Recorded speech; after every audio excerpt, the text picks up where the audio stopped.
Hi guys, today I'll be looking at a new linear switch, the KBDcraft S2 Engine Gen 3. Let's get started. But firstly, a disclaimer, these switches were sent to me by KBDcraft. I wasn't paid to make this review and I'll remain impartial as per usual. Anyway, enjoy the review. Now the switch I have on hand is the 3rd gen S2 engine switch. However, the website still shows the 2nd gen switch. Now pricing wise, these are £5.90 for 16 switches on KBDcraft's website, placing these in the upper budget range. And this is what they look like when disassembled. Feel free to pause the video. Now let's move on to the switch characteristics.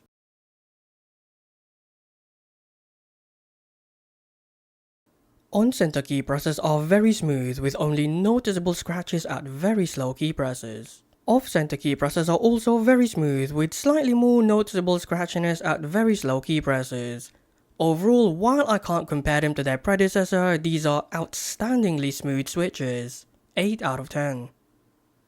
Now, according to KBDcraft, these switches actuate at 40 grams at 1.9mm and have a total travel of 3.5mm.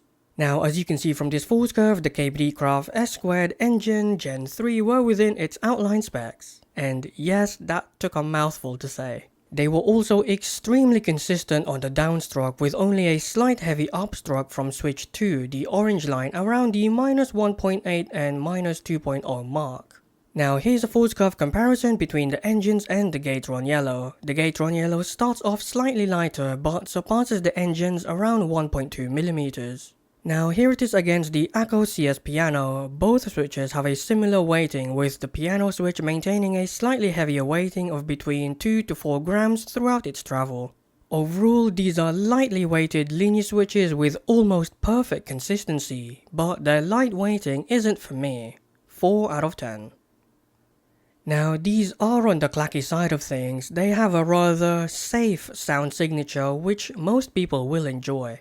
Overall, they sound pleasant enough given the lack of scratchiness, but they aren't anything groundbreaking. 7 out of 10. Now, take a listen and enjoy.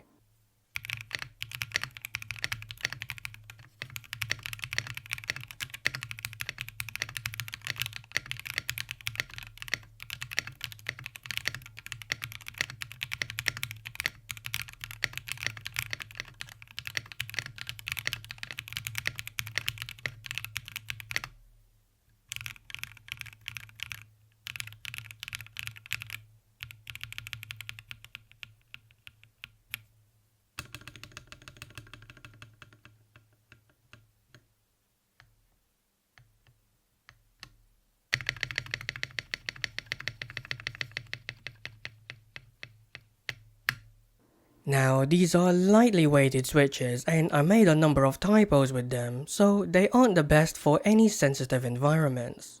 However, on the plus side, they remained smooth and consistent throughout my testing with absolutely zero faults mechanically speaking.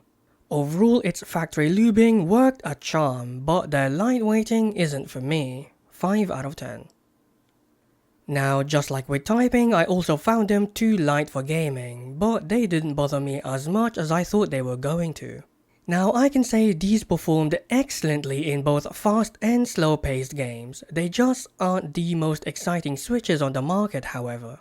Overall, if you're still using Cherry MX Reds or Gateron Yellows, these are a worthy upgrade given their price, and I think you'd be quite pleased with them. 7 out of 10.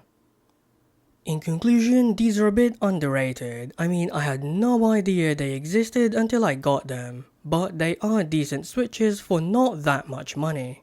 The final score for this switch is 31 out of 50 or 62%, which puts them firmly in the middle of the pack.